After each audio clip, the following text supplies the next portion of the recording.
दो मुस्लिम लड़की नूर फातिमा और सालिहीन ने इस्लाम धर्म छोड़कर हिंदू धर्म अपना लिया है। बता दें कि उत्तर प्रदेश के मुरादाबाद की मंदिर में नूर फातिमा ने गौरव के साथ और सालिहीन ने अनुज के साथ शादी की। शादी से पहले धर्म बदलवाया गया। नूर फातिमा का नाम नीलम और सालिहीन का नाम शालिनी रखा गया। अब यहाँ सवाल यह है कि क्या इस मामले में उत्तर प्रदेश धर्मांतरण कानून लागू नहीं होता? क्या दो धर्मों के लिए उत्तर प्रदेश में अलग अलग कानून है? यहाँ सवाल यह भी बनता है कि क्या मुस्लिम तंजीमों के जनाजे निकल गए हैं?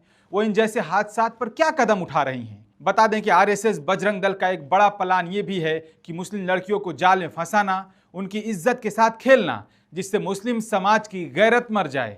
बजरंग दल के कई नेताओं के बयान आप सुन सकते हैं। ये मासूम बच्चियों पर भी नजर बनाए रखते हैं। स्कूल, कॉलेज या कहीं मेला लगा हो, यहाँ तक कि मज़ारों पर जाने वाली 40 दिन का चिल्ला लगाने वाली लड़कियों को फंसाकर शादी करने पर पैसा और घर इनाम में मिलता है। लड़कियां ये समझ नहीं पाती, रोते बिलखते माँ बाप और भाई बहन को छोड़कर चली जाती हैं।